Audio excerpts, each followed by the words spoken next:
Bab 201. Apakah dia sekuat itu? Ini adalah kenyataannya, Mr. Presiden. Kalau Anda tidak percaya, Anda bisa mengecek lokasi Anda melalui handphone. Ucap Kuni mencoba meyakinkan Jasnan. Mendengar saran dari Kuni, Jasnan lalu membuka handphonenya dan langsung tersungkur begitu melihat kalau dirinya memang sedang berada di istana kerajaan Oceani. Tak percaya, tapi ini kenyataannya dan membuatnya semakin ketakutan dengan kekuatan yang ditunjukkan oleh Kuni karena dipikir pakai akal manapun tidak akan bisa dijelaskan oleh Jasnan. Kun, ucap Zelda saat mengetahui Jasnan tersungkur ke lantai. Biarkan saja, dia mungkin terkejut dengan apa yang terjadi padanya. Ucap Kuni lalu menghubungi Eva. Sebetulnya akan lebih mudah kalau Kuni memberitahu Eva sebelum dia pergi ke kerajaan Oceani. Tapi Kuni lupa kalau dia tidak tahu tempat Rosella di kerajaan Oceani. Karena dulu, Rosella yang datang ke rumahnya saat dirinya benar-benar terpuruk. Setelah mengatakannya pada Eva, Kuni lalu mendapat pesan lagi kurang dari semenit dan itu membuat Kuni sedikit puas. Baginya tidak ada yang perlu diragukan lagi tentang kemampuan Eva karena apa yang dia kerjakan memang ahli di bidangnya. Mr. Presiden, bukankah Anda ingin bertemu dengan putri Anda? Jadi tunggulah di sini. Ucap Kuni lalu dia membuka pintunya lagi dan tiba di sebuah rumah usang yang sangat kuno sekali. Apalagi saat melihat sekitar, yang bisa dia lihat hanya hutan belantara, dan Kuni merasakan ada 4 orang di dalam sana di mana 1 pria dan 3 wanita. Setelah itu, Kuni mengetuk pintunya dan membuat semua orang yang ada di dalam rumah terkejut karena sudah lama sekali tidak ada orang yang mengunjungi rumah mereka. Biar aku buka, ayah. Ucap seorang wanita muda pada pria satu-satunya di rumah tersebut. Jangan, Ena. Terlalu beresiko. Kalian semua bersembunyilah. Biar aku yang berbicara padanya. Ucap pria tersebut. Suamiku, lebih baik kita tidak usah menemuinya. Kita bersembunyi bersama-sama dan biarkan mereka menganggap rumah ini kosong. Ucap wanita lainnya yang bisa kita asumsikan sebagai istri dan ibu dari wanita muda tersebut. Benar, ayah. Aku takut mereka para prajurit yang mencari Rosella. Ucap Ena pada ayahnya. Perdebatan terjadi karena semuanya sedang memiliki pendapat berbeda-beda. Sedangkan Rosella sendiri masih terdiam dan memikirkan sesuatu. Sudah hampir 2 minggu ini dia numpang ke keluarga Ena yang sederhana dan entah sampai kapan dia harus bersembunyi. Meskipun begitu, Rosella tidak ingin membuat keluarga Ena terancam sehingga dia lebih memilih untuk mengorbankan dirinya sendiri. Hanya sebuah ketukan di pintu sudah membuat semua orang sedikit ketakutan. Bahkan mereka mengira jika ketukan ini berasal dari prajurit yang mencari Rosella. Sedangkan Kuni sengaja mendengar semua percakapan mereka dan menemukan kalau keluarga ini termasuk keluarga baik. Kemudian Kuni mengetuk sekali lagi, kali ini dengan berteriak bahwa dia hanya pemburu yang sengaja singgah. Mendengar ucapan Kuni yang mengatakan kalau dia hanya seorang pemburu, membuat semua orang kembali lega karena memang sering seorang pemburu mampir ke rumah mereka hanya untuk minum kopi ataupun mengobrol bersama mereka.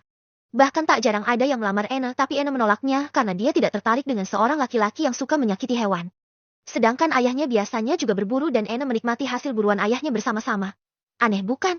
Baiklah ayah, aku akan membukanya. Aku akan menyambutnya dengan senyuman menawanku. Ucap Ena yang langsung bergegas lari ke arah pintu.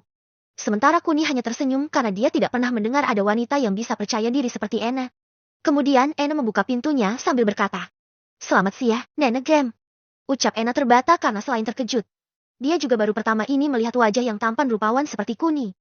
Bagaikan seorang pangeran yang diimpi-impikan oleh Ena, saat melihat Kuni, wajahnya tiba-tiba tersenyum dan dia benar-benar terpesona oleh Kuni. Hal inilah yang membuat Ena mematung sambil senyum-senyum sendiri. Tapi, saat dia melihat tangan Kuni yang kosong, kewaspadaannya berlanjut saat dia langsung mengambil pisau dari balik pinggangnya dan mengarahkannya ke Kuni. Hal ini membuat semua orang yang semula lega lalu terkejut dan langsung berdiri di depan Rosella untuk menutupi tubuh Rosella. Naluri yang bagus, dan kamu juga cantik. Kalau begitu, aku akan membawamu untuk menjadi pengawal dari Ratu Kerajaan Oceani yang baru. Ucap Kuni yang semula membuat Ena tersipu malu. Sedetik kemudian wajah garang ditunjukkan pada Kuni saat mendengar Ratu Kerajaan Oceani. Dengan kata lain, kecurigaan mereka kalau Kuni adalah seorang prajurit Kerajaan Oceani sangatlah besar. Meskipun wajah Kuni tidak menunjukkan kalau dia orang Oceani, tapi bisa saja Kuni pengawal baru Ratu yang dibawanya dari negara lain. Hal ini karena beredar kabar kalau Ratu mereka sebelumnya pernah melarikan diri ke negara Java dan terpikat pada penduduk setempat. Perihal mengenai wajah dari Kuni yang tidak dikenali oleh semua orang yang ada di sini. Itu karena tidak ada televisi atau bahkan jaringan internet di tempat keluarga Ena. Mereka hanya bisa mendengar dari para pemburu yang tanpa sengaja melewati rumah mereka dan itu sudah lebih dari 2 minggu yang lalu. Sejak perang pecah, sudah tak ada yang berburu karena mereka takut nantinya dikirim ke medan perang. Tapi setelah 2 minggu lebih, Kuni datang dan mengaku sebagai pemburu yang membuat semuanya yang awalnya senang langsung siaga. Pergilah, aku tidak ingin membunuhmu. Ucap Ena penuh dengan intimidasinya. Mendengar ancaman Ena, Kuni justru masuk dan berjalan dengan santainya. Tak lupa dia juga mengunci Ena dengan kekuatannya sehingga Ena tidak bisa bergerak dan itu membuat Ena yang mengalaminya merasa terkejut. Apakah dia sekuat itu? Ini tidak mungkin.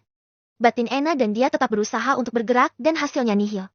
Aku sangat berterima kasih karena keluarga Anda mau melindungi Nona Rosella Bramantio. Sejujurnya aku kesini karena aku diutus oleh ayah Nona Rosella, Jason Bramantio yang menjabat sebagai presiden di negaraku untuk menjemput putri semata wayangnya. Percayalah padaku, karena aku tidak ada niatan buruk terhadap Nona Rosella. Terang Kuni panjang sekali dan tidak ada satupun dari perkataannya yang menyebut namanya. Mendengar penjelasan dari Kuni, membuat Ena dan keluarganya terkejut. Terlebih identitas Rosella yang seorang anak presiden itu baru mereka ketahui saat Kuni menjelaskannya pada mereka. Bab 202. Simpan perasaanmu itu. Jaga bicaramu. Bukankah kamu sudah berbohong tadi?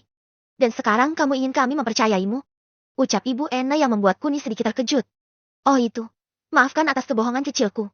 Karena sejujurnya aku mendengar kalau kalian memiliki berbagai spekulasi saat ingin membuka pintu tersebut dan aku hanya mengikuti keinginan kalian saja. Terang Kuni santai dan membuat semuanya lagi-lagi terkejut. Keinginan, gumam Ibu Ena sambil berpikir. Kalian berpikir terlalu keras tadi. Bahkan aku bisa mendengar kalau kalian mengira aku adalah seorang prajurit. Itu sebabnya aku berteriak sebagai seorang pemburu agar kalian tidak khawatir lagi. Tapi akibatnya sekarang, kalian malah tidak mempercayaiku karena aku berbohong untuk menghilangkan kecemasan kalian. Terang Kuni lagi. Tunggu, tidak ada satupun dari kami yang pernah mengatakan mungkin kamu seorang pemburu. Ucap ayah Ena pada Kuni. Lalu, saat aku ada di tengah-tengah hutan begini, apa aku harus berkata kalau aku seorang nelayan? Ucap Kuni lalu duduk di sebuah meja makan. Apa yang kalian tunggu? Duduklah. Kita akan makan dengan tenang karena Nona Rosella harus pergi setelah makan siang. Ucap Kuni santai lalu dia mengambil beberapa lauk untuk disantapnya. Melihat tingkah Kuni yang seolah-olah sudah mengenal semuanya membuat semua orang merasa jika Kuni adalah orang baik. Tapi kembali lagi, mereka masih tidak mengetahui dengan jelas maksud dan tujuan Kuni datang ke rumah mereka. Meskipun Kuni sudah mengatakannya tadi kalau tujuannya datang adalah untuk menjemput Rosella. Tapi sejak awal, Rosella tidak berkata apapun dan itu mampu membuat semua orang kebingungan. Ena, apa yang kamu lakukan? Keluh ayahnya karena sedari tadi dia hanya melihat Ena berdiri di depan pintu saja. Oh, aku lupa, ucap Kuni singkat lalu menghilangkan pengaruhnya. Setelah itu Ena bisa bergerak dengan bebas lagi dan membuatnya langsung berjalan dengan sedikit menahan amarahnya menuju ke Kuni. Kamu, ucap Ena geram sekali. Lebih baik bersikaplah baik, atau aku akan membuatmu menjadi patung lagi. Ucap Kuni santai sambil menyantap lauknya. Dasar kamu, acikik, teriak Ena dan mengayunkan pisaunya pada Kuni.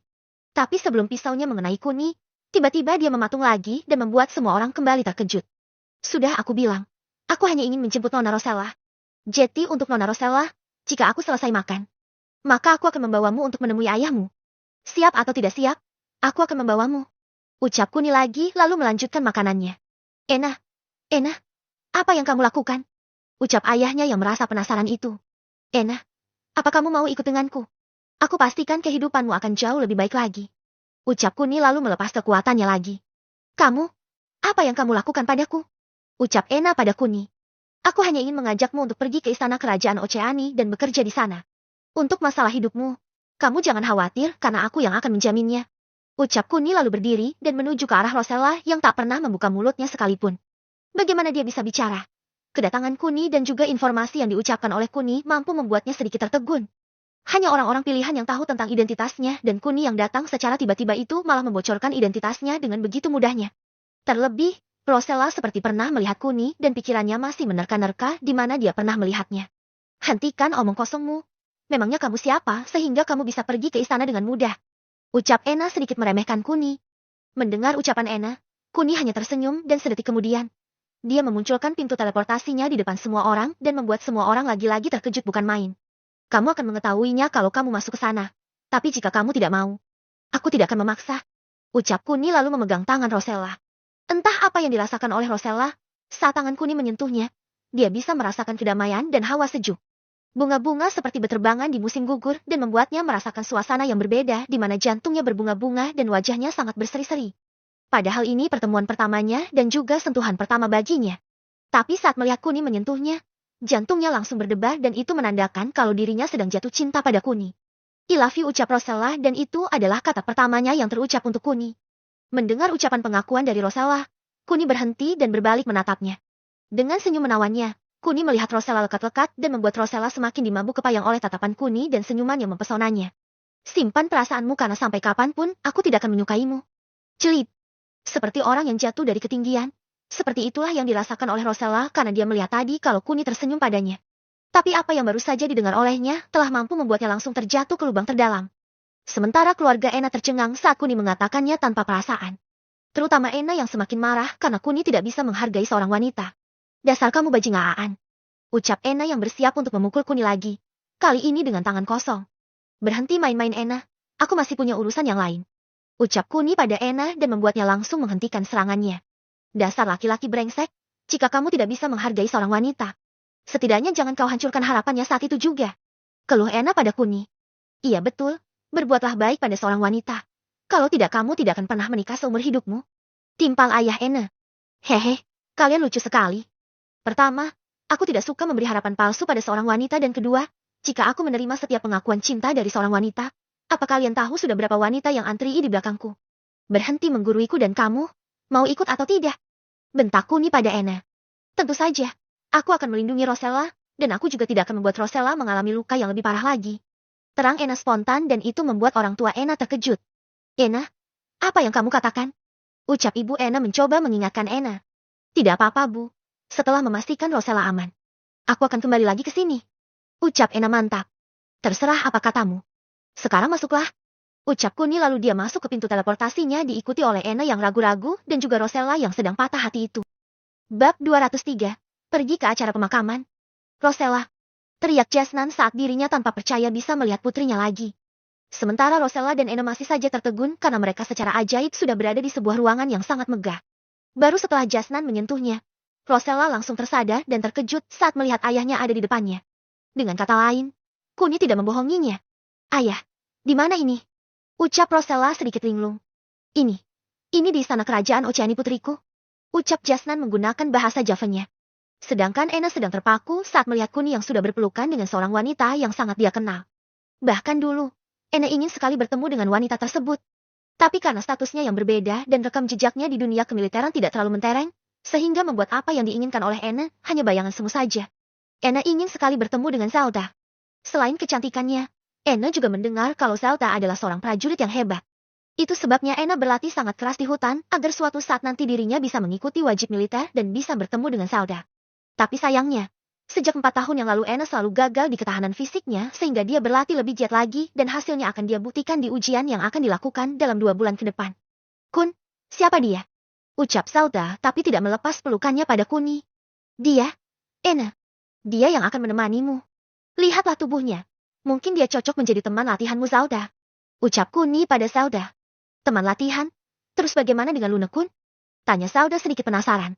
Albi, kalian bisa berlatih bersama. Lagi pula, kalian tidak mungkin menang melawan Albi bukan? Ucap Kuni yang sedikit meremehkan Zelda.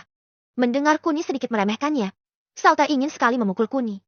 Tapi saat mengingat jika waktunya bersama Kuni sangat singkat, sehingga membuat Zelda lebih memilih untuk memeluknya ketimbang harus memukulnya. Setelah itu, Kuni menjelaskan secara singkat pada semuanya dan Jasnan akhirnya bersedia menyerahkan posisi jabatannya pada Patimon. Apalagi tadi, selama Kuni pergi. Zelda menceritakan semuanya pada Jasnan kalau dia juga salah satu istri Kuni dan mendapat perlindungan dari Kuni. Semua yang Zelda tahu diceritakan pada Jasnan, termasuk gelang dan juga Albi itu sendiri. Bukan hanya itu saja, Zelda juga mengatakan kalau tidak ada yang bisa melawan Kuni saat ini dan itu disetujui oleh Jasnan. Apalagi Jasnan sudah bisa membaca karakter Kuni yang tidak suka menyengsarakan dan lebih mensejahterakan. Sehingga membuat Jasnan semakin yakin kalau dia tidak akan membuat keputusan yang salah lagi. Dan pada akhirnya, Kuni kembali ke rumahnya seorang diri dan Jasnan langsung dikirim ke istana negara Java untuk mempersiapkan pengunduran dirinya. Kun, bagaimana? Ucap Eva yang penasaran dengan hasilnya.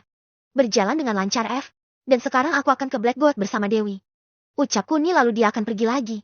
Tunggu Kun, bukankah masih ada waktu untuk prajurit negara tirai bambu sebelum mereka tiba di Black God? Jadi menurutku, lebih baik kamu menyelesaikan masalah tentang keluarga Brian dulu. Terang Eva. Keluarga Brian. Bukankah mereka yang ingin membeli? Jadi untuk apa aku harus datang? Lebih baik batalkan saja karena aku tidak berminat menemuinya. Terang Kuni yang menganggap remeh keluarga Brian. Tapi Kun, kalau mereka memaksa, ucap Eva mencoba mengingatkan Kuni. Lupakan Eva, aku tidak ingin menemuinya. Ucap Kuni lagi sebelum akhirnya dia pergi ke kamar Dewi. Raut wajah Dewi jelas penuh dengan kesedihan dan itu membuat Kuni sedikit kasihan padanya. Tapi tak ada yang bisa dilakukan oleh Kuni karena nyawa Ivanka benar-benar melayang sekarang. Jika saja Ivanka hanya koma, Kuni pasti bisa menyembuhkannya seperti dulu. Apa kamu sudah siap sayang? Ucap Kuni lembut pada Dewi. Kun. Sapa Dewi sambil mengangguk lirih. Setelah itu, Kuni membuka pintu teleportasinya dan tiba di kamar Ivanka yang ada di villa milik Ivanka. Suasana sangat sepi di sini, hanya ada beberapa orang dan membuat Kuni semakin yakin kalau acaranya tidak di sini. Sepertinya acaranya tidak ada di sini, Dewi. Apa kamu tahu ada di mana? Tanya Kuni pada Dewi. Sedangkan Dewi masih termenung karena terakhir kali dia datang ke sini, masih ada Ivanka. Bahkan suara Ivanka masih jelas terdengar olehnya. Dewi, ucap Kuni lagi sambil menyentuh pundaknya dan mampu membuat Dewi langsung tersadar. Kun, maaf. Aku masih teringat dengan Ivanka di sini. Ucap Dewi. Baiklah, lebih baik kita ke tempat acara pemakamannya saja. Apa kamu tahu ada di mana? Tanya Kuni lagi.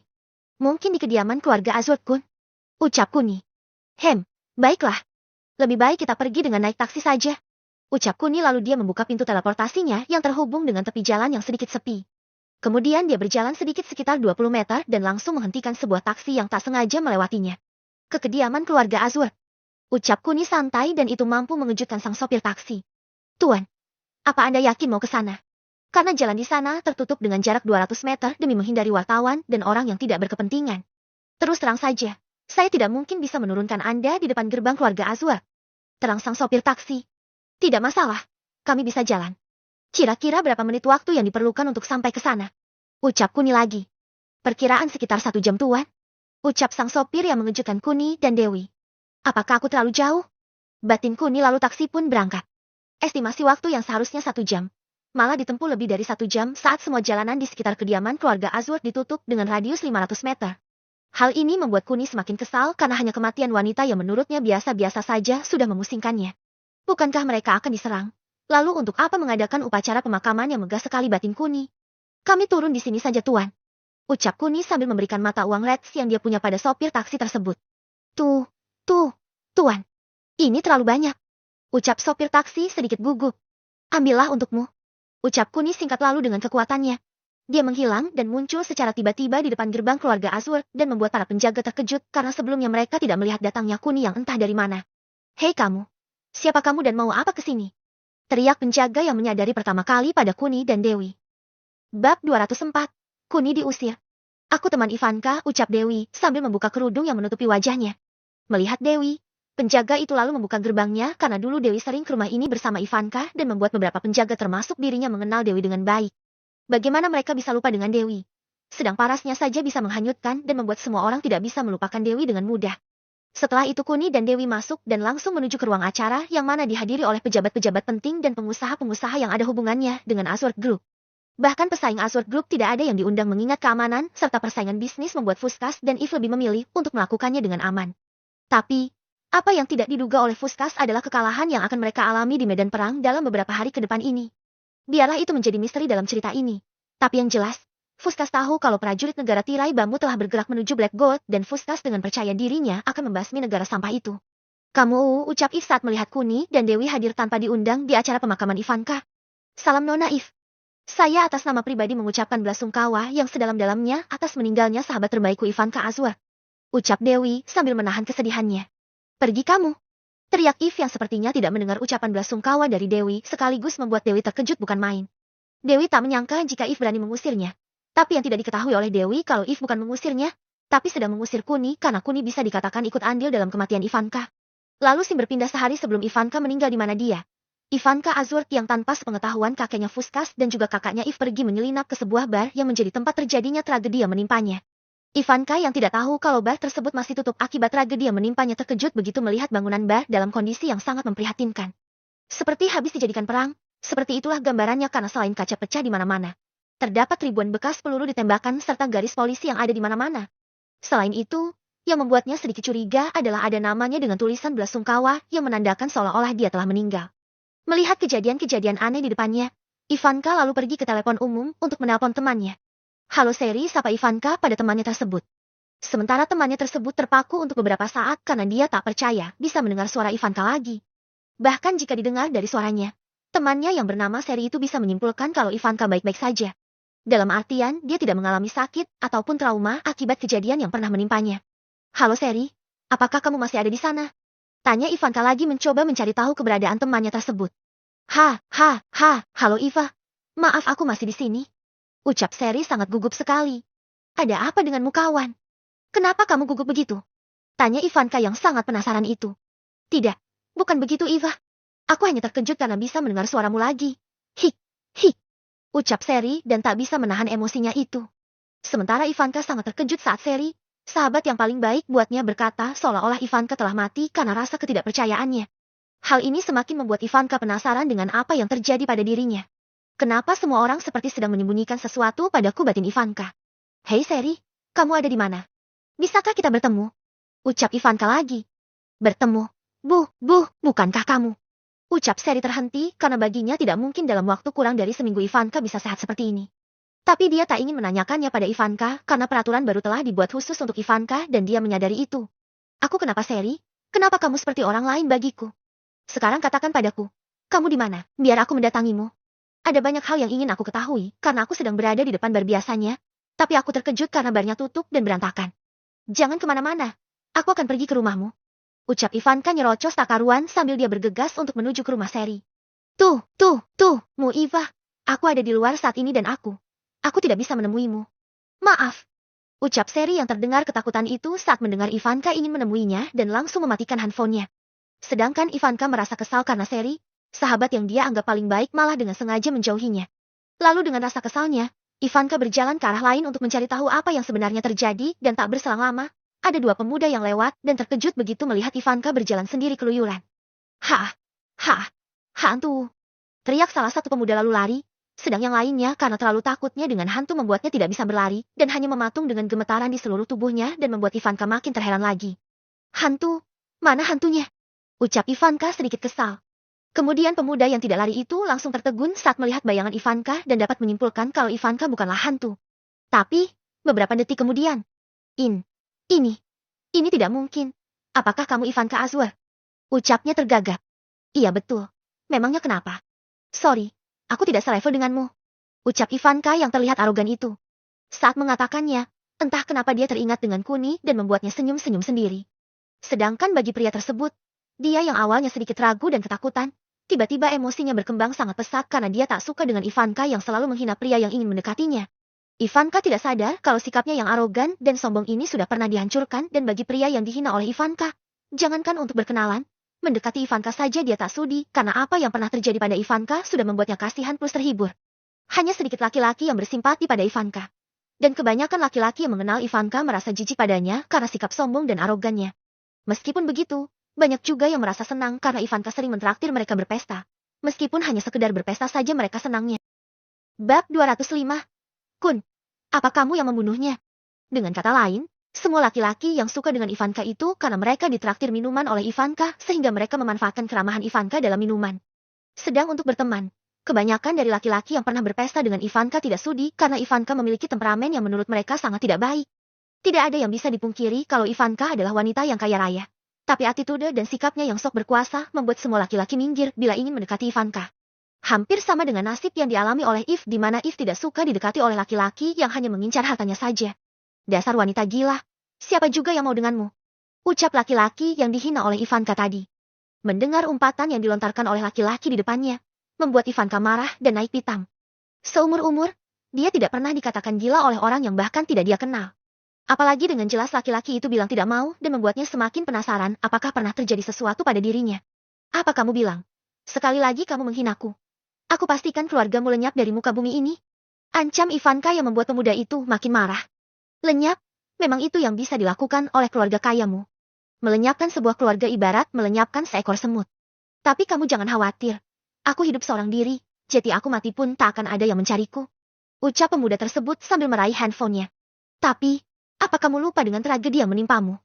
Sejujurnya aku ingin sekali merasakan tubuhmu itu.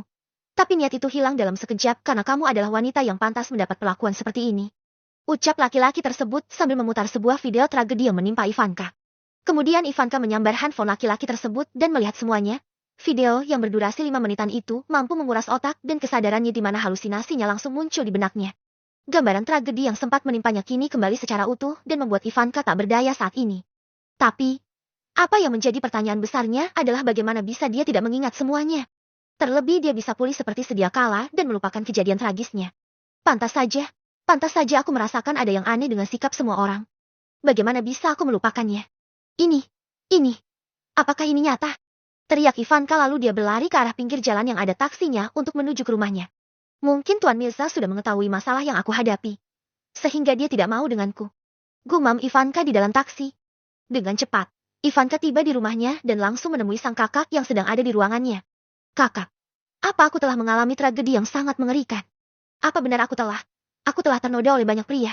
Ucap Ivanka sambil berusaha tegar. Sementara If terkejut. Dia tidak bisa menyangkalnya karena apa yang dikatakan oleh Ivanka adalah kenyataannya. Tapi yang membuat If terkejut adalah, dari mana Ivanka mengetahui tentang tragedi yang pernah dialaminya? Padahal semua kemungkinannya sudah If antisipasi termasuk. Apa kamu baru saja keluar Ivanka? Dari mana kamu melihat video itu? Ucap If lalu mendekati Ivanka dan memeluknya penuh perasaan. Maafkan aku Ivanka. Aku sudah berusaha untuk menyembunyikan kenyataan pahit ini darimu. Tapi mungkin cepat atau lambat kamu akan mengetahuinya. Tapi kamu jangan khawatir. Aku sudah melenyapkan para pendosa beserta seluruh keluarganya. Terang If menghibur Ivanka. Sementara Ivanka langsung linglung begitu mendengar penjelasan dari If. Bahkan kata melenyapkan seluruh keluarga pendosa, hampir mirip tapi memiliki makna yang sama dengan apa yang dikatakan oleh pria yang ditemuinya tadi kalau keluarganya hanya bisa melenyapkan sebuah keluarga saja. Dari apa yang dia temui hari ini, Ivanka yang sudah tak bisa menahan malunya langsung berlari ke atas menara tertinggi di rumahnya dalam keadaan menangis. Sementara If mengikuti Ivanka di belakang dan dia sadar kalau Ivanka menuju menara rumahnya yang memiliki tempat tertinggi. Ivanka, berhenti. Dengarkan kakak dulu. Teriak If sambil berlari di belakang Ivanka. Tak ada gunanya lagi. Pupus sudah harapanku kakak. Tuan Mirza tidak akan mau denganku lagi. Teriak Ivanka lalu ketika dia tiba di atas menara. Tanpa berpikir panjang dia langsung melompat untuk mengakhiri hidupnya. Ivanka teriak If saat dia mendapati Ivanka sudah melompat tanpa menoleh padanya. Hal ini membuat If kecewa dan menyesal karena tidak bisa menyelamatkan adiknya itu. Selain itu, kata-kata Ivanka di koridor terdengar dengan sangat jelas kalau Ivanka menyebut nama Kuni, yaitu Tuan Mirza, sehingga terjadilah pengusilan yang dilakukan oleh If pada Kuni dan itu menjadi kesalahpahaman lainnya pada Dewi. Lalu Sim berpindah ke masa kini di mana Kuni diusir oleh If. Pergi aku bilang, teriak If lagi sambil menunjuk ke arah luar. Jika bukan karena Dewi, aku tidak akan sudi ke sini. Ucap Kuni penuh dengan penekanan dan itu membuat If semakin marah. Dasar bajingan. Penjaga, usir dia. Teriak If lebih arogan lagi. Melihat betapa arogannya If, Fuska sedikit tersenyum puas karena itu tandanya hati If sudah keras seperti batu dan dia sudah siap mengambil alih untuk menentukan arah kemana negara ini akan berlayar. Sedangkan Dewi merasa sangat aneh dengan tingkah If yang biasanya feminim dan penuh dengan sopan santun itu berubah menjadi wanita yang arogan. Bahkan dia tak tahu kalau ada hubungannya antara kematian Ivanka dengan Kuni dan itu sedikit mengejutkan Dewi. Kun, apa kamu yang membunuh sahabatku Ivanka? Tanya Dewi pada Kuni. Sementara Kuni ingin sekali menepuk jidatnya karena dia tidak percaya Dewi bisa bertanya tentang sesuatu hal yang sangat mustahil baginya. Untuk apa aku membunuh dia Dewi? Bukankah kamu tahu sendiri? Kalau cepat atau lambat dia akan mati juga batin Kuni sebelum dia membuka mulutnya. Dewi, apa yang kamu katakan? Apakah menurutmu aku sekejam itu membunuh orang yang menurutku secara pribadi dia sekarat secara mental? Bukankah aku sudah menjelaskan kalau aku bisa menyembuhkan luka fisiknya? Tapi untuk rasa traumanya, selama dia tidak melihat langsung video tragedi yang menimpanya, dia masih akan tetap hidup. Jika dia meninggal dengan cara mengakhiri hidupnya, bukankah itu tandanya dia sudah melihat videonya? Lalu di mana letak kesalahanku Nona If? Terang Kuni panjang sekali sambil mengejek If. Bab 206. Akan kuingat penghinaan ini. Dasar laki-laki bajingan. Apa kamu tahu alasan pastinya kenapa Ivanka bunuh diri? Itu karena kamu. Karena kamu menolaknya sehingga dia lebih memilih bunuh diri. Kamu, dengan sombongnya telah menolak Ivanka dan itu adalah penyebab utamanya. Apa kamu mengerti? Teriak If yang membuat Dewi makin terkejut. Dia tak menyangka jika sahabatnya sendiri adalah orang yang menyukai calon suaminya. Dan selama ini Dewi tidak mengetahuinya. Sedangkan Kuni merasa dipermalukan oleh If karena statement yang dibuat oleh If hanya alibinya saja. Bahkan tidak ada informasi dasar yang disebutkan oleh If sehingga Kuni yakin kalau If hanya mendengar informasi mentahannya saja. Tuduhan macam apa ini? Siapa juga yang mau hidup dengan wanita egois seperti Ivanka? Aku memang menolaknya. Tapi itu karena ulahnya sendiri. Apa menurutmu aku pantas membuang berlian demi seonggok pohon layu? Jangan harap. Justru aku akan membakar pohon yang hanya berguna untuk perapian saja. Ucap Kuni penuh dengan penghinaan akan Ivanka. Bagi Kuni, tak ada yang istimewa dari Ivanka. Bahkan Lisa, wanita yang paling miskin di antara wanita-wanita lainnya masih jauh lebih istimewa karena Lisa berpegang teguh pada kehormatannya. Sedangkan Ivanka, meskipun dia bisa membeli segalanya, tapi attitude dan pelajaran sikapnya sangatlah buruk. Itu sebabnya Kuni sangat tidak menyukai Ivanka yang sombong, arogan, dan terlebih tamak. Sehingga Kuni sedikit marah dengan tuduhan yang dituduhkan oleh If dan membuatnya mau tak mau memberitahu pada If apa yang sebenarnya terjadi. Hanya saja, dari pembelaan Kuni, If masih tidak memahami semua perkataan Kuni yang menurutnya masih sangat jauh dari kata jelas. Jaga bicaramu, Bagi kami Ivanka lebih dari sebuah berlian.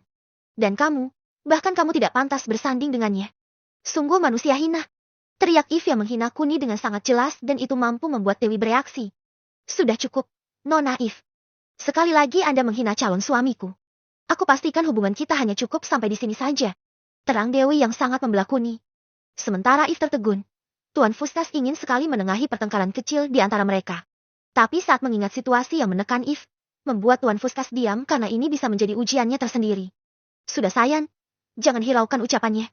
Ucap Kuni lalu dia berdiri di hadapan Eve. Akan ku ingat penghinaan ini, ucap Kuni datar lalu dia membuka pintu teleportasinya di hadapan semua orang. Tertegun, terpaku dan tidak bisa bereaksi untuk beberapa saat. Itulah yang dialami oleh semua orang karena apa yang mereka lihat tidak bisa diterima dengan akal sehat mereka. Ayo kita pulang Dewi, ucap Kuni lalu mereka berdua masuk. Baru setelah Dewi dan Kuni masuk, kemudian pintu yang muncul secara tiba-tiba itu menghilang. Semua orang yang semula tertegun dan diam langsung bereaksi dengan kedua tangannya menutup mulut mereka karena mereka tidak percaya ada teknologi seperti yang mereka lihat. Tuan Fuskas, apa itu tadi? Ucap seseorang bertanya pada Fuskas. Apa ini nyata? Tolong siapapun. Tampar pipiku? Timpal yang lainnya. Hentikan. Aku yakin ini nyata. Hanya saja... Ucap Tuan Fuskas terhenti karena dia teringat dengan berita yang pernah mencuat di negara Hell County tentang orang yang bisa terbang bebas tanpa menggunakan alat bantuan apapun. Jika berita itu benar, bukankah apa yang baru saja dia lihat seperti hal yang biasa-biasa saja? Meskipun begitu, Tuan Fuskas ingin memastikannya sendiri. Tapi untuk saat ini, dia tidak bisa menemui Kuni di Java karena selain masih ada urusan pemakaman cucunya, Tuan Fuskas juga sedang memantapkan fokusnya untuk perang yang sebentar lagi akan dia alami. Di tempat lain, Kuni yang sudah tiba di kamarnya lalu ingin pergi untuk menjenguk sang nenek. Sudah lama Kuni tidak melihat sang nenek, sehingga dia ingin melihatnya. Kun tunggu, ucap Dewi yang secara tiba-tiba menghentikan langkah Kuni. Ada apa sayang? Ucap Kuni sambil berbalik menghadap Dewi. Katakan padaku Kun, apa maksud dari perkataanmu tadi? Tanya Dewi yang sangat penasaran sekali. Kataku, yang mana sayang? Ucap Kuni karena tadi dia berbicara banyak sekali. Kamu bilang tadi kalau kamu disuruh membuang berlian untuk seorang Ivanka. Apa maksudnya itu, Kun? Ucap Dewi yang semakin penasaran. Oh, tentang itu. Sekarang aku tanya. Bukankah kamu sudah mendengar cerita dari Kinan atau Sisa kalau aku sebetulnya berasal dari masa lalu? Terang Kuni yang mendapat anggukan kecil dari Dewi setelah dia berpikir sesaat. Bukankah kamu tahu tujuanku kembali ke masa lalu itu untuk apa? Ucap Kuni lagi. Untuk bisa bertemu dengan kami lagi dan melindungi kami. Ucap Dewi singkat. Jika kamu sudah tahu tujuanku, berarti kamu bisa berpikiran kalau kalian semua adalah berlian bagiku bukan? Ucap Kuni lagi yang sedikit mempermainkan pikiran Dewi. Jadi maksudmu? Betul. Mungkin sesuai dengan apa yang ada di pikiranmu. Temanmu Ivanka tidak hanya ingin menikahiku, tapi dia juga ingin agar aku melepas semua wanita yang ada di sekitarku. Dari semua orang yang ada di sekitarku, Ivanka kenal dengan semuanya. Itu sebabnya dia ingin agar aku membuang Kinan dan yang lainnya dan hanya dia yang boleh memilikiku. Mungkin aku sedikit penasaran kenapa hanya namamu yang tidak disebut oleh Ivanka. Tapi setelah beberapa saat aku akhirnya mengerti kalau kalian ternyata berteman dan untuk alasan itulah Ivanka tidak menyebut namamu. Menurutmu, apa kamu akan rela jika aku membuang orang yang sebenarnya telah aku perjuangkan? Bahkan aku sampai rela pergi ke masa lalu hanya untuk bertemu dengan kalian lagi. Apa tindakanku menolak Ivanka yang tamak itu salah menurutmu? Atau aku harus mengikuti kemauannya dan membuang kalian semua? Jawabanku adalah tidak. Aku bahkan bisa membuang siapapun yang tidak aku inginkan. Tapi untuk kalian, aku tidak akan sanggup membuang kalian karena aku tidak akan menyia-nyiakan kesempatan yang ada di hadapanku ini saat aku bisa melihat kalian lagi. Terang Kuni panjang lebar dan membuat Dewi akhirnya mengerti kalau Kuni menolak Ivanka karena Ivanka meminta yang berlebihan padanya. Mungkin Ivanka tidak tahu kalau Kuni rela pergi ke masa lalu untuk bisa bertemu lagi dengan Kinan dan lainnya. Tapi yang tidak disukai Kuni adalah Ivanka seorang pribadi yang berantakan dan tamak. Arogan serta sombong dan itu adalah sifat yang tidak disukai Kuni. Bab 207. Gadis keterbelakangan mental dan Vania. Oh Kun, maafkan aku. Karena aku sempat meragukanmu tadi. Ucap Dewi sambil memeluk Kuni. Jangan khawatirkan itu sayang. Aku tidak terlalu memikirkannya. Lagi pula, meskipun kamu tidak pernah mempercayaiku, aku tetap akan berada di sampingku dan semua wanita-wanita ini. Bagiku tak ada yang lebih penting dari kalian semua. Terang Kuni lalu dia mencium Dewi dengan mesra sekali. Sambil menari, keduanya juga sambil menikmati pergumulan di antara mereka di mana Dewi yang sudah lama menantikan sentuhan-sentuhan dari Kuni membuatnya tak bisa membendung hawa nafsunya lagi. Dengan cepat, hawa nafsunya naik dan Kuni langsung menghentikannya karena dia sadar kalau emosi Dewi belum stabil dan Kuni takut itu mempengaruhi mood dan juga janin yang ada di dalam perut Dewi. Ada apa Kun? Tanya Dewi yang keheranan karena dia baru saja sudah mencapai puncak nafsunya, tapi Kuni malah menghentikan aktivitasnya. Tidak Dewi, tidak untuk sekarang karena aku takut janin dalam kandunganmu terganggu. Lebih baik kita melakukannya lain waktu saja. Aku janji. Aku akan menepati janji ini untukmu. Ucap Kuni yang membuat Dewi sedikit kecewa. Meskipun begitu, Dewi sedikit bersyukur karena Kuni dengan jelas seperti memperhatikannya. Kemudian Kuni pergi ke rumah sebelah di mana ada Nek Entis dan juga Bibi Evita di sana. Sesampainya di depan gerbang, Kuni bisa melihat Nek Entis dan juga Bibi Evita yang sedang bermain bersama Najwa. Di samping mereka juga ada Mela yang ikut tertawa saat mereka membuat sebuah permainan seru di mana gelak tawa mereka sudah menandakan kalau hidup mereka sudah sangat bahagia sekarang. Mungkin apa yang aku lakukan akhirnya membuahkan hasilnya, batin Kuni lalu dia masuk dan membuat Nek Entis lebih senang lagi. Setelah dekat, Nenek Entis yang awalnya ingin memeluknya lalu dengan cepat dia memukul Kuni bertubi-tubi dengan kedua tangannya. Dasar cucu kurang ajar. Selalu menghilang dan menghilang. Apa kamu sudah tidak peduli dengan nenekmu ini? Keluh Nenek Entis pada Kuni. Aduh nenek, sakit nenek, sakit. Ucap Kuni pura-pura untuk mendramatisir keadaannya. Setelah beberapa saat, Nenek Entis berhenti karena nafas dan tenaganya sudah tak kuat untuk memukul Kuni lagi dan dengan cepat, Mela memapah Nek Entis agar duduk untuk mengumpulkan tenaganya lagi. Aduh nenek, kenapa nenek liar sekali? Bukankah nenek sudah tahu kalau aku sedang sibuk saat ini? Terang Kuni sambil pura-pura memijit pergelangan tangannya. Terserah. Kamu selalu pergi dan tak pernah melihat nenek. Apa kamu masih kekurangan uang? Sehingga kamu tidak sempat menengok nenek? Keluh Nenek Entis lagi dan kali ini dia benar-benar kesal pada Kuni. Sedangkan Kuni merasa jika emosi neneknya sedang labil karena mungkin saja dia rindu dengan sesosok dirinya, cucu satu-satunya yang dia miliki. Maafkan aku, Nek. Aku benar-benar sibuk akhir-akhir ini. Jika tidak, aku pasti kesini tiap hari untuk menjenguk nenek. Terang Kuni lagi. Mendengar penjelasan dari Kuni, Nenek Entis masih saja tak bergeming. Dia merasa, akhir-akhir ini ada jarak di antara mereka. Meskipun begitu, Nek Entis tetap bersyukur karena saat dia jarang melihat Kuni. Evita, Mela, dan Najwa selalu menemaninya setiap saat. Bahkan Nek Entis dan Najwa memiliki tanaman kesukaan mereka yang diberi nama masing-masing dan ini membuat Nek Entis sangat menikmati hidup yang bahagia. Tuan Kun, pergilah dulu. Tunggu mood nenek membaik. Ucap Mela pada Kuni. Apa? Apa yang kamu katakan, Mel? Panggil aku calon suamimu. Keluh Kuni karena Mela masih memanggilnya dengan sebutan Tuan. Padahal Mela sudah pernah merasakan tonggak Kuni dan sekarang dia masih memanggil Kuni dengan sebutan Tuan. Kemudian 3 hari telah berlalu dengan cepat di mana semua hal telah berubah secara drastis.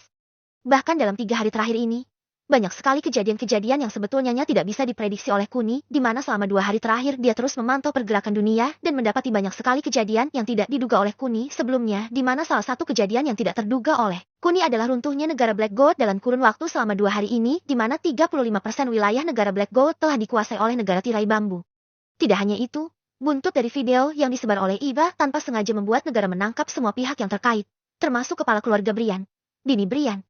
Dini Brian ditangkap kemarin setelah tim investigasi penanganan khusus menelisik sekaligus menganalisa semua informasi yang berkaitan dengan Dini dan dapat disimpulkan kalau Dini terbukti bersalah dengan pasal berlapis. Penggelapan dana, pembunuhan, eksploitasi anak dan wanita.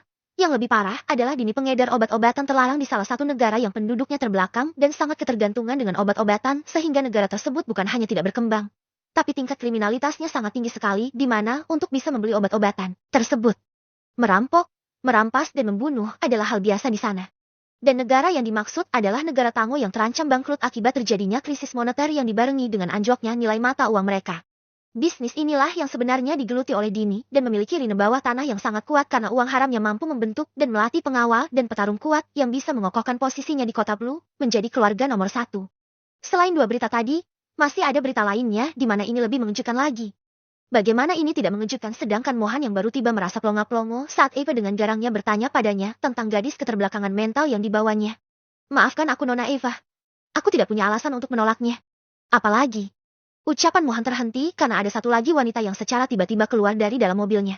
Aku kecewa padamu Eva. Ucap wanita tinggi, putih, seksi dengan tingkat kecantikannya yang tiada duanya. Vivi, Vanya. Ucap Eva tergagap lalu dia melihat laptopnya dan jadwal Vanya pulang adalah kemarin. Bagaimana bisa aku melupakanmu Vanya?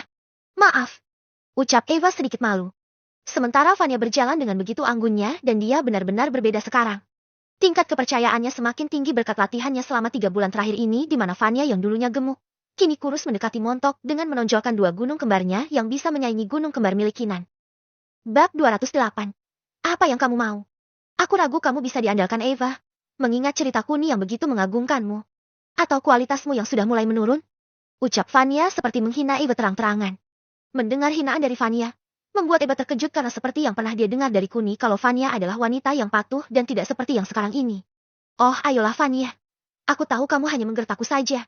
Apa kamu tahu konsekuensinya jika kamu berani menghinaku secara langsung? Ancam Eva pada Vanya dan itu sedikit membuat Vanya ketakutan. Eva, kamu memang tidak bisa diajak kerjasama. Tak bisakah aku berlaku kejam sedikit? Ucap Vanya. Sudah aku duga, kamu tidak akan pernah bisa berubah secepat itu. Apalagi jika Kuni mengetahuinya. Pasti dia akan membuangmu. Ucap Eva yang terdengar sangat kasar sekali. Sementara Vanya terkejut. Dia hanya bercanda agar Eva sedikit takut padanya. Tapi apa yang terjadi malah sebaliknya dan itu adalah karakter Vanya yang sesungguhnya di mana dirinya tetap berperilaku lemah lembut meskipun awalnya dia mencoba untuk tampil galak di hadapan Eva. Awas saja kamu Eva. Aku akan mengadukan pada Kuni kalau kamu telat menjemputku. Ancam Vanya. Sudah hentikan Vanya. Bukankah kita bisa berdamai untuk sekarang karena kita sama-sama salah? Meskipun aku menyadari kesalahanku. Tapi apa kamu tidak tahu konsekuensinya jika Kuni tahu kalau kamu berlagak so kejam tadi? Kita lihat saja. Siapa yang akan keluar dari rumah ini? Ucap Eva arogan sambil berkaca pinggang. Mendengar ucapan Eva, Vanya tak bisa berkutik lagi. Dia tak tahu kalau bercandanya tadi justru dijadikan senjata oleh Eva, sehingga dia yakin sekarang kalau Eva masihlah bisa diandalkan karena dia bisa membalikkan keunggulan lawan menjaga kelemahannya. Hal yang sudah pernah Kuni ceritakan padanya kalau Eva telah menjadi otak dari Kinan Group di masa lalu dan sekarang pun sama. Tidak ada yang berbeda sehingga Vanya menyerah untuk berdebat dengan Eva. Vanya menyadari jika intuisi Eva masih tajam seperti dulu dan itu tidak bisa dia pungkiri kalau untuk kedepannya mungkin hidupnya akan sedikit susah karena Eva seperti mempunyai masalah dengannya. Sungguh arogan sekali. Pantas saja semua mengeluh karena arogannya sikapmu ini. Ucap suara pria yang bisa dikenali oleh Vanya. Suara pria yang selalu dia nantikan dan dia rindukan selama hampir 3 bulan ini yang secara tiba-tiba berjalan mendekat ke arahnya dengan senyuman menawannya. Bukan hanya Kuni, semua wanita kecuali Mela, Lise dan Mona. Berjalan di belakang Kuni untuk menyambut Vanya dan benar-benar tak diragukan lagi, terutama oleh Kinan kalau tubuh Vanya sama persis dengan apa yang pernah ditunjukkan oleh Kuni. Tidak hanya Kinan, Sisal dan Dewi juga merasakan hal yang sama di mana mereka terkejut kalau foto yang pernah ditunjukkan pada mereka ternyata benar-benar nyata saat ini dan menepis keraguan semua orang kalau Kuni benar-benar berasal dari masa lalu mereka. Kuun, ucap Vanya sambil berlinang air mata. Dia tak kuasa menahan tangisnya saat melihat wajah tampan Kuni tak pernah berubah. Bahkan Vanya menganggap kalau Kuni semakin matang dan tampan. Itu terlihat dari wajahnya yang semakin bersinar dari terakhir kali mereka bertemu. Ada apa sayang? Kenapa kamu menangis? Apa ini ulah rubah kecil Eva Mahoni? Ucap Kuni sedikit menyindir Eva. Hei Kun, jangan tertipu olehnya. Tadi dia berusaha untuk mengancamku. Keluh Eva karena Kuni menuduhnya. His, dasar bodoh.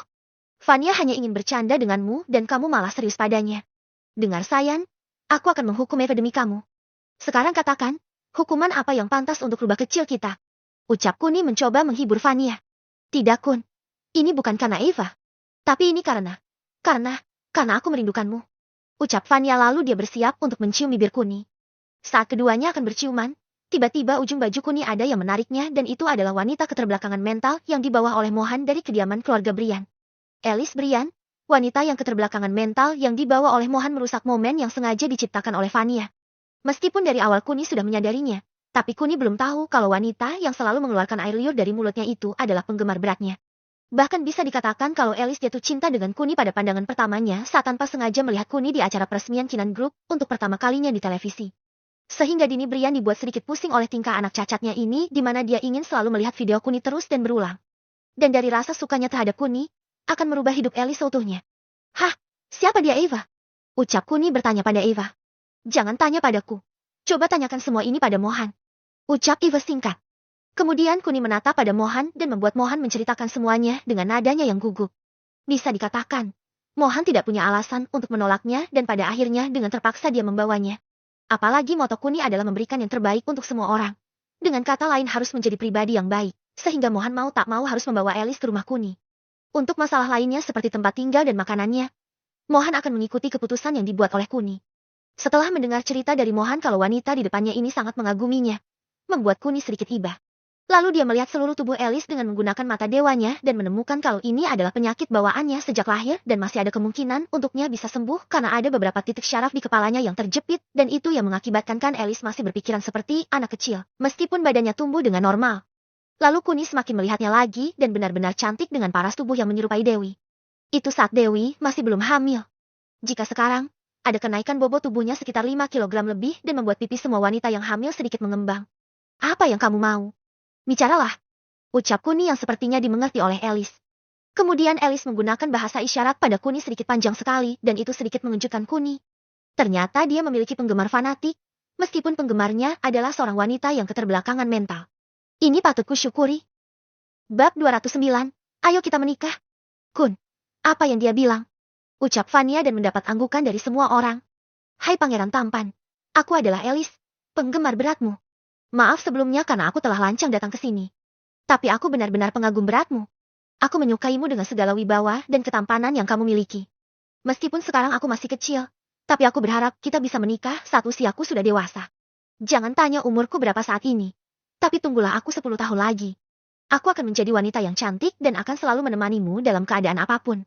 Dan maafkan aku lagi jika kata-kataku kurang tepat atau kurang berkenan di hatimu.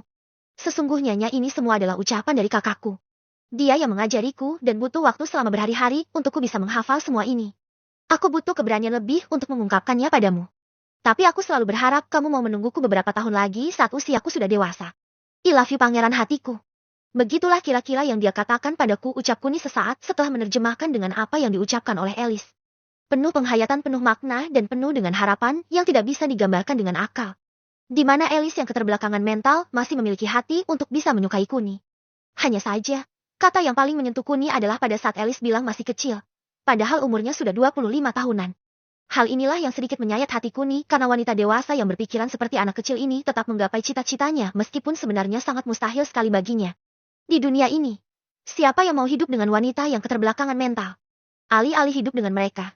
Justru orang-orang berkebutuhan khusus ini malah lebih sering dibuang, disiksa, dan bahkan tak sedikit yang mengalami kekerasan secara seksual yang dampaknya lebih menyakitkan bagi mereka di mana tidak hanya luka fisik, luka mental, dan memiliki trauma yang mendalam akan tragedi yang menimpa. Mereka akan semakin membuat mereka lebih terpuruk lagi. Mungkin mereka tidak akan pernah berpikir untuk bunuh diri, tapi dari kebanyakan kasus yang ada, mereka yang menyandang status sebagai orang berkebutuhan khusus lebih tersiksa secara batin dan membuat mereka langsung menyerah akan diri mereka sendiri. Tapi beruntungnya Alice hidup di keluarga Brian.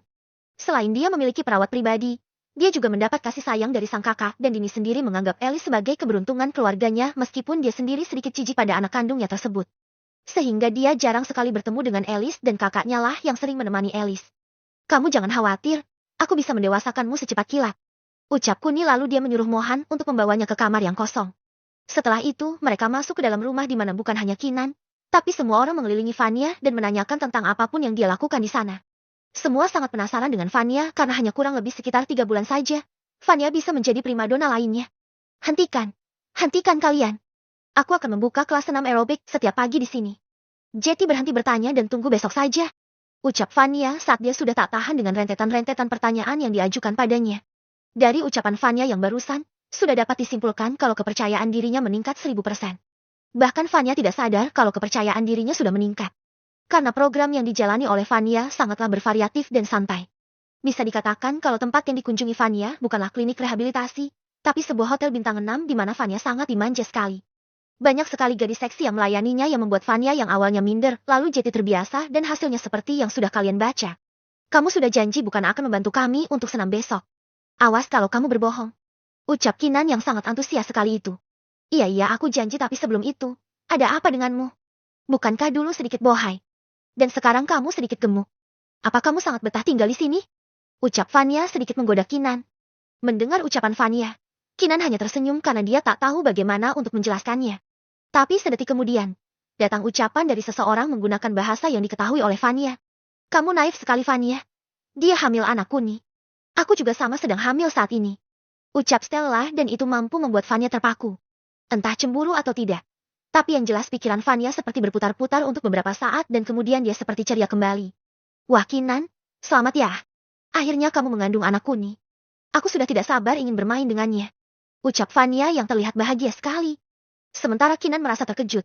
Tapi dia yakin kalau Stella yang memberitahukannya sehingga membuat Kinan mengedipkan matanya pada Stella tanda terima kasih. Tanpa disadari oleh Kinan kalau di persemakmuran Oceani, Britani dan Telago. Sudah biasa bagi setiap penduduknya yang hamil sebelum nikah dan sejujurnya bagi ketiga negara tersebut yang memiliki paham kebebasan. Kecemburuan hanya ada pada saat mereka benar-benar memutuskan untuk menikah. Sedang yang masih berpacaran, mereka masih bisa nyicip sana nyicip sini untuk mendapat pasangan yang menurut mereka ideal. Saat semua wanita sedang bernostalgia, Kuni yang sudah menginstruksikan Mohan untuk membawa Alice ke sebuah kamar kosong langsung mengobati Alice di mana dia tidak membutuhkan waktu yang lama. Hanya dalam beberapa langkah saja, Kuni berhasil menyembuhkan tingkat kewarasan yang dimiliki oleh Alice dan itu sedikit mengejutkan Alice saat dia tanpa sadar melihat Kuni, pangeran yang diidolakannya, ada di hadapannya. Kamu, kata pertama yang diucapkan oleh Alice saat dia kembali ke mode setting jalurnya yang sesuai dengan umurnya. Ayo kita menikah. Bukankah itu yang kamu inginkan? Ucap Kuni tanpa basa-basi dan itu membuat Alice langsung terpaku. Tak berselang lama setelah dia mendengar ucapan Kuni, Alice langsung pingsan dan membuat Kuni terheran-heran. Apakah aku terlalu memaksa tadi? Batin Kuni lalu dia memanggil salah satu wanita untuk merawat Alice dan pilihannya jatuh pada Vela. Semua sudah Kuni pertimbangkan karena Vela adalah seorang wanita yang sangat penyayang dan penyabar sehingga Kuni memasangkan Vela dengan Alice. Apalagi Alice butuh seseorang yang bisa membimbingnya dengan sabar dan Vela adalah pilihan yang tepat menurut Kuni. Bab 210, Kebingungan. Beberapa jam kemudian, Alice yang sudah bangun terkejut begitu melihat Vela yang sedang menunggunya. Kemudian dia mencari keberadaan sosok Kuni di kamar tersebut dan tidak menemukan Kuni dimanapun. Apa yang kamu cari? Apa kamu sedang mencari pangeranmu? Ucap Vela dengan senyuman ramahnya. Sementara Alice langsung ikut tersenyum karena dia tak percaya jika dirinya tertangkap basah oleh Vela. Kamu nanti bisa bertemu dengannya. Tapi untuk sekarang, lebih baik kamu berbenah dulu dan pikat dia dengan semua yang kamu punya. Jangan khawatir, aku akan membantumu. Ayo. Ajak Vela karena Vela ingin Alice mempersiapkan diri layaknya wanita dewasa lainnya di mana berhias dan berdandan adalah salah satu kegiatan yang akan diajari oleh Vela. Tentunya atas kemauan Alice sendiri, karena itu yang menjadi pesan utamanya dari Kuni kalau bisa Alice belajar semuanya secara bertahap. Meskipun dari segi postur hampir sama, tapi Vela memiliki keunggulan lainnya di mana gunung kembarnya lebih besar ketimbang milik Alice dan itu sedikit membuat Alice risih karena setiap pakaian yang ditawarkan oleh Vela selalu kebesaran di bagian dadanya. Dan sebelum dia mencoba pakaian yang diberikan oleh Vela, dia mandi dulu dan membersihkan seluruh tubuhnya dengan arahan dari Vela, dan hanya dengan sekali pembelajaran saja, Alice sudah mengingat semuanya. Setelah beberapa saat, akhirnya Vela menyerah karena pakaiannya tidak cocok dengan Alice. Kemudian dia mencoba bertanya pada Steffi karena bentuk tubuh mereka serta tinggi mereka yang hampir sama. Sebetulnya bukan hanya Steffi. Stella, Selta dan juga Puspita memiliki bentuk yang sama dengan Alice. Hanya saja yang benar-benar memiliki bentuk tubuh yang sama termasuk dua gunung dan tinggi badan dengan Alice hanya Steffi dan juga Selta. Sementara Vela sedang sibuk mendandani Alice di tempat lain. Di kediaman keluarga Jayandaru, Jasnan Bramantio, selaku seorang presiden saat ini, meminta izin pada Nyonya Baibara untuk mengundurkan diri dari jabatannya. Apa kamu sudah gila, Jasnan? Bukankah keluargaku selalu mendukungmu? Lalu untuk apa kamu menyerah? Ucap Nyonya Baibara tak percaya dengan apa yang dia dengar dari mulut Jasnan. Apa yang bisa aku perbuat, Nyonya? Baikuni Mirza adalah monster sekaligus malaikat yang menyamar menjadi seorang manusia. Aku ragu Anda akan mengerti karena Anda tidak mengalaminya. Tapi bagi diriku yang sudah mengetahuinya secara langsung, itu sungguh di luar nalar manusia, Nyonya. Terang Jasnan yang membuat Nyonya Baibara sedikit terkejut dan kebingungan. Semua yang dikatakan oleh Jasnan barusan sangatlah tidak jelas karena tidak ada satupun penjelasan atau tindakannya yang membuktikan kalau Kuni adalah seorang monster atau malaikat. Apa yang kamu katakan, Jasnan? Bicaralah yang jelas. Ucap Nyonya Baibara. Begini, Nyonya. Apa Anda percaya padaku atau tidak jika aku bisa pergi dari Java ke kerajaan Oceani hanya dengan secepat kilat? Hanya dengan memasuki pintu misterius yang dipanggil oleh Baikuni Mirza membuat aku langsung berada di kerajaan Oceani saat keluar dari pintu tersebut. Dan hitungannya hanya beberapa detik saja. Apa Anda percaya padaku? Tanya Jasnan lagi meminta pendapat dari Nyonya Baibara. Apa yang kamu katakan, Jasnan? Apakah aku harus mempercayai cerita dongengmu itu seperti anak kecil? Ucap Nyonya Baibara yang menandakan kalau dia tidak percaya sama sekali. Mungkin kemunculan keluarga Mirza menyita perhatiannya karena Nyonya Baibara menganggap kalau Kuni memiliki kekuatan yang sama dengan mendiang suaminya. Tapi yang tidak bisa diterima adalah cerita Jasnan barusan karena mendiang suaminya tidak pernah menjelaskan padanya kalau ada kekuatan yang bisa meningkat jarak. Terutama jarak antara Java dan kerajaan Oceani yang jauhnya ribuan kilometer bisa ditempuh dalam beberapa detik saja. Hal inilah yang membuat Nyonya Baibara tidak mempercayai ucapan Jasnan karena bagi dirinya, Jasnan seperti sedang membual di depannya. Itulah kenyataannya, Nyonya. Aku menjemput putriku Rosella ke kerajaan Oceani melalui pintu misterius yang dipanggil oleh kepala keluarga Mirza yang misterius itu. Jika Anda tidak percaya, Anda bisa bertanya pada putriku dalam keadaan terpisah. Dia juga akan mengatakan hal yang sama seperti dengan apa yang kami alami, Nyonya. Terang Jasnan dengan sedikit ngotot pada Nyonya Baibara. Apa kamu serius? Apa kamu tidak sekedar membohongiku? Ucap Nyonya Baibara yang masih tetap tidak percaya itu. Aku tidak berani membohongi Anda, Nyonya. Aku mengatakan yang sebenarnya kalau Baikuni Mirza mempunyai kekuatan semacam teleportasi. Aku juga tidak ingin mempercayainya, tapi aku sudah membuktikannya sendiri. Bahkan aku juga sudah mencobanya sendiri dan benar-benar tak bisa kupercayai dengan akal. Kalau aku bisa melakukan perjalanan jauh dari Java ke kerajaan Oceani hanya beberapa detik saja. Percayalah, Nyonya. Aku menceritakan semua yang aku alami sendiri tanpa membual atau membuat Anda ketakutan. Aku yakin Anda lebih mengerti soal hal-hal mistis seperti ini karena Anda adalah satu-satunya yang memiliki pasukan yang kebal terhadap senjata api tanpa bantuan alat apapun. Lalu kenapa Anda seolah-olah tidak bisa mempercayai kalau teknologi seperti itu ada? Terang Jasnan lagi. Sementara Nyonya Baibara bergumam kata teknologi sambil memikirkan semua hal yang dia ketahui tentang Kuni di mana Kuni bisa membunuh musuh bebuyutannya Malton dan juga murid dari mendiang suaminya Edric dengan begitu mudahnya. Bukan cuma itu saja, dia juga pernah menyuruh Rensi Ovi untuk mengetes kekuatan Kuni dan hasilnya Rensi dikalahkan olehnya. Bahkan Rensi malah berpesan padanya untuk menjauhi Kuni yang mana menurut Nyonya Baibara. Rensi tidak pernah khawatir ini dan juga ini pertama kalinya Rensi meninggalkan pesan yang tidak masuk di akal. Selain itu, bukti yang lebih mencengangkan lagi. Itu mengenai kematian Makito Doyo yang secara tiba-tiba meninggal di dalam laboratoriumnya yang mana tidak sembarangan orang bisa masuk. Dan wajah Kuni beserta Eve jelas terekam CCT. Mengingat semua itu membuat Nyonya Baibara tak tahu harus berkata apa lagi. Jika ini kebetulan, itu tidak mungkin karena kebetulan tidak datang berkali-kali. Tapi jika ini kemampuan Kuni yang asli, lantas kenapa selama ini Kuni tidak menampakkan dirinya? Apalagi saat mengingat mendiang suaminya yang sudah meninggal 20 tahun yang lalu di mana pada saat mendiang suaminya meninggal, Kuni baru berusia sekitar 4-5 tahun. Dan baru beberapa bulan dia muncul. Sudah membuat tatanan negara gempa. Hal ini semakin membuat Nyonya Baibara kebingungan. Terlebih lagi, ini mengenai keturunan satu-satunya keluarga Jayandaru yang telah berhasil ditemukan oleh Kuni. Bab 211 ternyata masih berfungsi. Semakin memikirkannya, membuat Nyonya Baibara tak tahu harus melakukan apa. Semua menjadi rumit saat masalahnya berurusan dengan Kuni karena sejak Kuni muncul, semua keadaan mulai berubah dalam diri Nyonya Baibara. Lantas, apa rencanamu selanjutnya dan siapa yang akan menggantikanmu? Aku tidak yakin wakil telolmu itu bisa diandalkan. Ucap Nyonya Baibara menghina secara terang-terangan. Apa yang Anda katakan Nyonya? Sebelum aku benar-benar mengundurkan diri, aku akan memecatnya. Tapi sebelum itu terjadi, aku ingin melakukan apa yang harusnya aku lakukan. Euforia yang ada di negeri ini, apakah Anda tidak tahu? Tanya Jasnan. Euforia? Maksudmu adalah keinginan semua orang yang beredar akhir-akhir ini di mana mereka menginginkan Patimon untuk memimpin mereka. Ucap Nyonya Baibara sedikit melotot. Betul Nyonya, aku berinisiatif untuk menyenangkan mereka dan mengalihkan tugas-tugasku untuk Legend Patimon. Bukankah Anda tahu kalau Legend Patimon adalah antek dari keluarga Mirza? Itu sebabnya, demi menyenangkan hati keluarga Mirza, aku akan menyerahkan posisi jabatanku sebagai presiden pada Legend Patimon. Itu rencana yang bisa aku pikirkan saat ini Nyonya. Ucap Jasnan penuh tekad. Sementara Nyonya Baibara terkejut dan tak percaya dengan apa yang dia dengar. Jasnan mengundurkan diri saja sudah membuatnya terkejut. Dan sekarang Jasnan ingin menyerahkan jabatannya pada keluarga Mirza. Jasnan, apa yang kamu bilang ini? Katakan padaku kalau semua ini tidak nyata dan hanya gurauanmu saja. Dalih Nyonya Baibara karena dia tak ingin semua yang diucapkan oleh Jasnan menjadi kenyataan. Jika Jasnan menyerahkan kekuasaannya pada keluarga Mirza, lalu apa gunanya keluarga Jayandaru masih bertahan? Apalagi saat mengingat polemik yang terjadi antara keluarga Jayandaru dan keluarga Mirza, membuat Nyonya Baibara tak bisa mencari jalan keluarnya. Tepatnya saat terakhir kali, ketika Kuni membawa keturunan terakhir dari keluarga Jayandaru dan Nyonya Baibara masih menyangkalnya.